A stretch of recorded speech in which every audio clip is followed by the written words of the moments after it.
I'm in a point in my life where, if I'm being honest, I don't fully understand what's going on. But calm down, don't get me wrong. I know what I'm doing. I know why I'm doing it. But I don't quite see how it connects to who God has called me to be. And, it's confusing. But that's when it hits me that this is what transition feels like. It's it's not confusion, it's not failure. It's movement.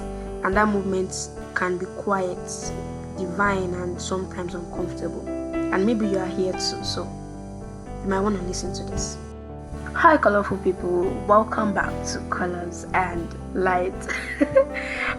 This episode is giving me joy because, guys, I'm already in 400 level. Come on. It's funny how I've spent, lesser years than I'm supposed to in school, and I'm in 400 level. God is our God of speed. Welcome back to Colors and Light, and this is the podcast where we embrace life's colors and we find light in everything. And when I mean light, I mean God. Yes, I mean God. So let's catch up real quick. Recently, I've been up and doing. There's been a lot to do lately. I'm trying to show up on LinkedIn, on Instagram, and on Twitter. I'm not exactly showing up on Twitter, but I'm just trying to build my personal brand.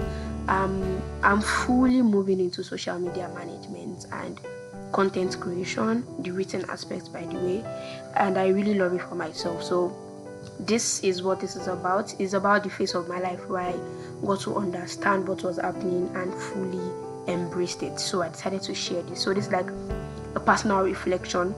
I reflected on this so much. Now I understand better. I don't fully understand it because our God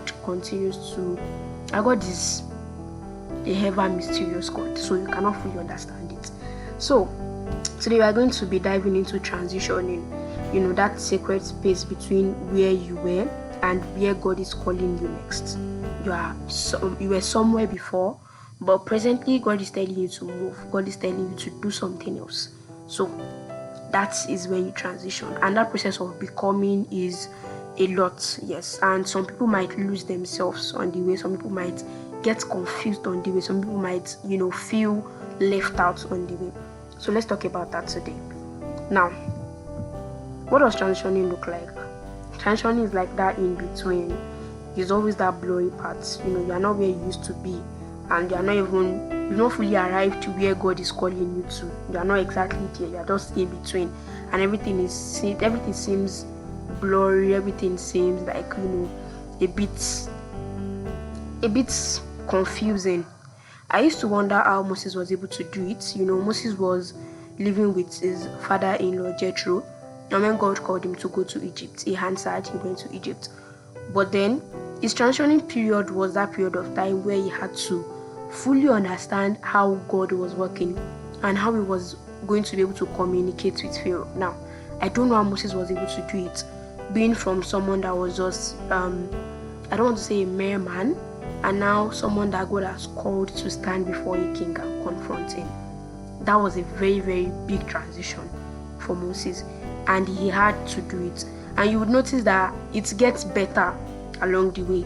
The first time he confronted Pharaoh, it was not as audacious. But by the time he got to the time of the firstborns, you would notice how much he spoke, like how he spoke with so much authority. That's what transitioning does to you. It's a process. It's it's a series of becoming. It's a phase. You are moving out of somewhere and you're going to somewhere else that God has called you to be. So that period of time, you might feel misunderstood. Trust me, Moses felt misunderstood. He was trying to speak to them and explain to them that God has told me to bring you out of Egypt and all, but these people did not exactly believe immediately. They've been here for so long, and you're just coming and you're here to tell us that you're going to, take us out of Egypt. Everything might be uncertain. Moses was uncertain in the aspect that he questioned God, that he's definitely going to stutter. He was a stammerer, but God told him that, I've got you. We are going to do this. And thank God for his brother who also assisted. And as well, you're going to feel like you're carrying more than you can explain. Going back to Moses definitely felt like he was carrying more than he can explain. He could not explain the power. He could not explain the He could not explain the greatness and the presence he felt, but he was so sure of it. Now, let's look at David as well. David was anointed at a very young age to be the king of Israel, but it did not happen immediately. There were still processes that he had to go through. Even after Samuel had anointed him, he went back to tend to the sheep, right?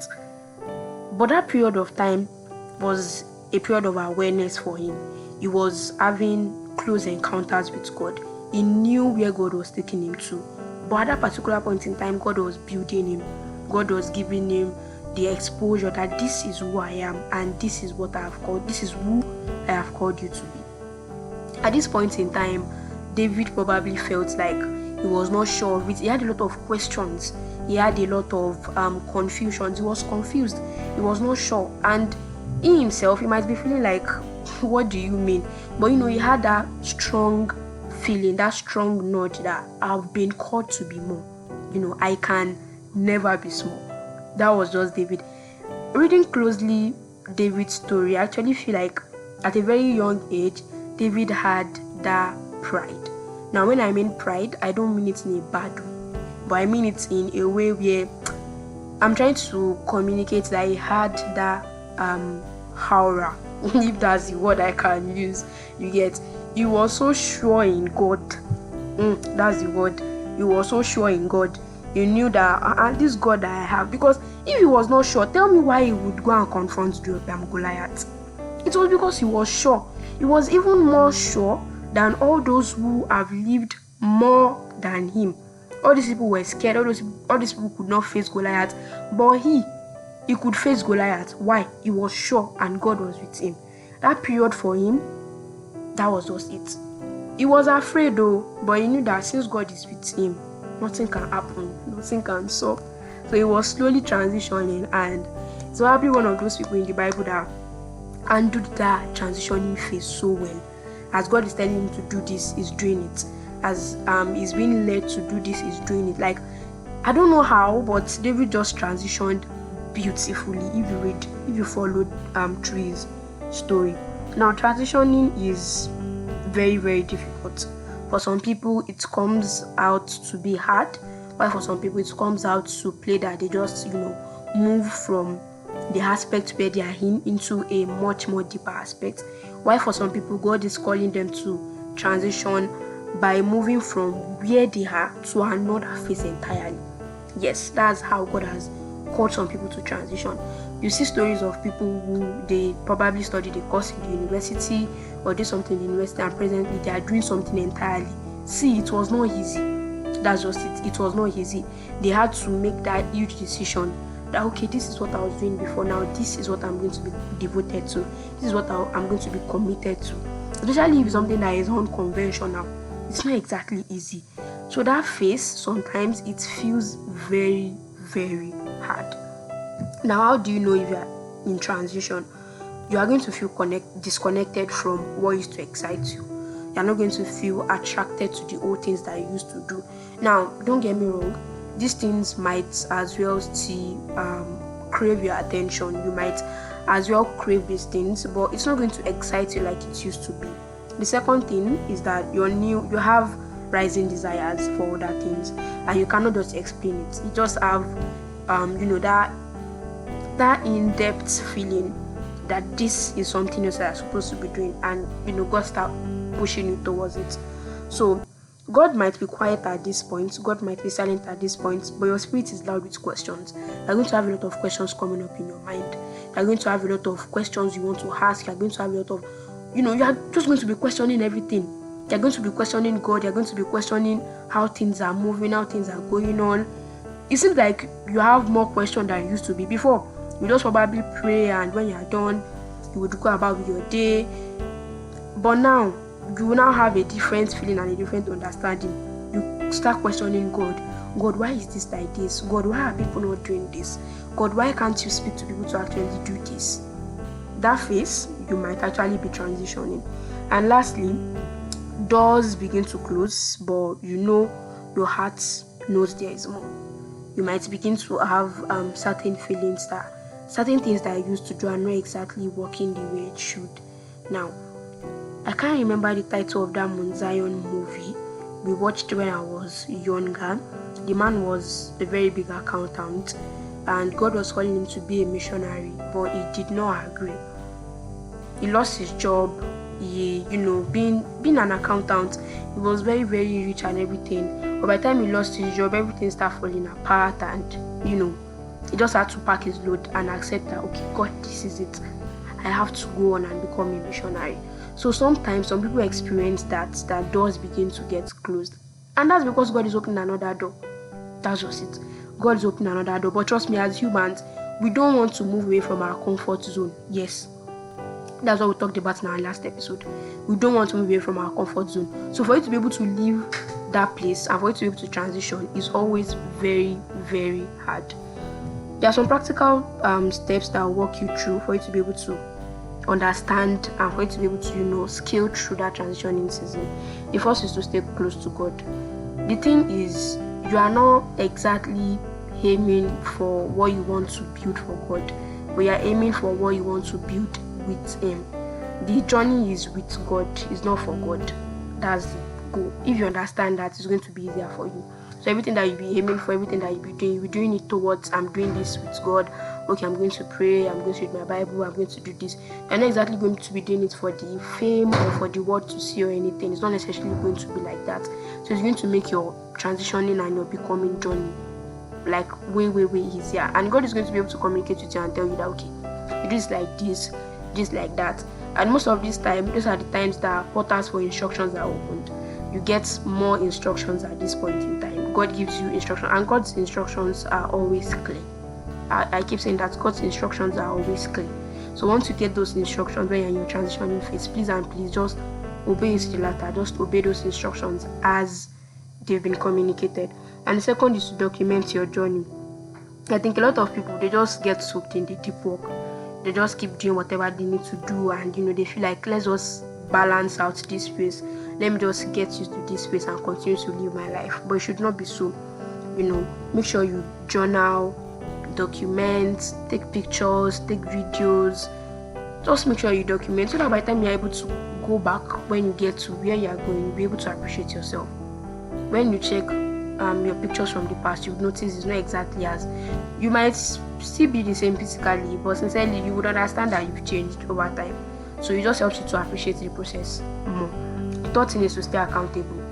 You might have a series of projects you want to work on. You might have a series of work you want to do. You can find people that you can actually talk to, and you stay accountable to them. It's going to help you to be on your toes so that you don't just do things anyhow and whenever you like. So you'll be able to stay on your toes. The fourth is to embrace growth. So at this point in time, God might tell you to do something, but He's not going to do it for you. Yes, He's not going to do it for you. You have a lot of opportunities you can explore. If God is telling you to do something now, He's going to provide the resources for it. But now it's up to you to be able to make use of those resources. The kingdom resources are always available for us as Christians. The opportunities are always available for us as Christians. It's now up to you to be able to make use of these things for you to be able to grow. So make sure you embrace growth at this point so that you will not be frustrated. It's not going to be like you understood what you were doing so much in the past and presently what you've been called to do is so confusing, it's so annoying. No, just make sure you understand those aspects. Make sure you embrace that growth. Then the fifth is obey promptly and openly.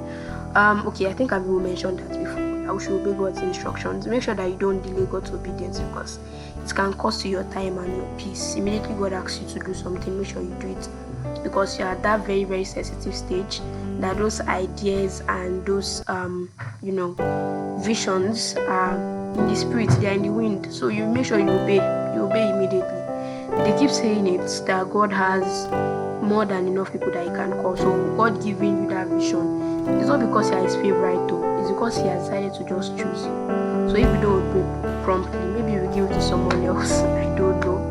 And the sixth is to pray with boldness. So you're not just going to survive your transition on your own, you have to partner with God. We mentioned that we should stay close to God, and as well the last thing is to pray with boldness, pray with authority. Be sure that you know how how you are going to do this, when you are going to do this, why you are going to do this. It's going to give you that solid boldness to be able to, approach prayer. And also, if you don't even know what to pray about in that regard, ask the Holy Spirit to give you prayer points so that you know exactly what you want to pray about. You are not going to be praying about things that are irrelevant for that phase. We have different phases. We go through different phases, and the phase that you are in presently is different from the phase that someone else is in. So you don't have to compare at all. You don't have to compare. So you have to go back to the Holy Spirit and ask Him that, okay, what should I pray about? What should be my prayer point? You might have been in a phase where your prayer point is God should actually grant you peace, and presently you might be in a stage or in a phase where your prayer point should be strength because of what's coming ahead. You understand? So you can ask the Holy Spirit for that prayer point. It's going to, go a very long. It's going to help you. Now, I hope you've been able to understand what I meant by the transitioning. In the process of becoming, I just wanted to embrace everything that it has to offer. Please and please don't lose yourself in that process. Don't lose yourself while you're trying to put things together, while you're trying to make things work. Don't lose yourself because you're trying to transition. Please and please don't lose yourself. Stay close to God. Stay close to God. Staying close to God is the only cheat code that you have to be able to scale through properly. That's just it. And here's my prayer for you. I pray that God strengthens your hearts in this in between, and it gives you clarity in whatever you are doing. I pray that the weight that you are carrying becomes a witness to God's glory, becomes a testimony to God's greatness. I pray that every confusing season bet something beautiful and even more glorious by the day. You are not lost, you are not behind, you are just being transformed. And when the time is right, you will emerge.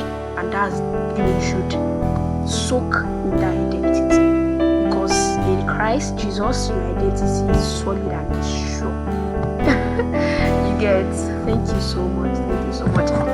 So guys, this is the end of this episode. But before we close, I'm excited to share with you that the Colors and Lights community is officially launching. Yes, we are over 100 already, and we are officially opening this Sunday by 8 p.m. Yes, I've had it in mind that we're going to launch the community officially, not just the podcast, but the community. So we decided that when we hit 100 members, we are going to launch. I think I've mentioned that in previous episodes. So if you've not joined, please make sure you join. We are going to be launching the community on Sunday by 8 p.m. So this is going to be a space for deep conversations, reflections, podcast updates, and a safe space to grow with people who actually understand and who actually get it. You are not just going to be meeting random people. You are not just going to be meeting people who don't understand, but people who are also Christ-minded, people who would understand you and will be able to relate. That encouragement that comes with it, the peace that comes with knowing that you've shared this with someone. They say that problem shared is half solved. Don't share your problems with God first though. But this community is going to be very, very amazing, guys. It's going to be very, very, very amazing. So make sure you join us. We're launching this Sunday. The link to the community is attached to the description of the podcast, and I'm also going to make sure I attach it to the description of this episode as well, so we can see. And to everyone who has listened to our previous episode, and to everyone currently listening, everyone who has shared, everyone who has joined our community, thank you so much. We are building something beautiful and colorful, and I'm so glad you're a part of it. Thank you so much. Thank you guys. So till next week, make sure you stay rooted and you keep walking in all the colors and embracing the light, embracing God, and make sure that you fully embrace your face of become. Thank you so much, guys. Wishing you a wonderful week, a wonderful weekend whenever you're listening, and I just hope you have the very, very, very best life ahead. Thank you so much, guys. Bye.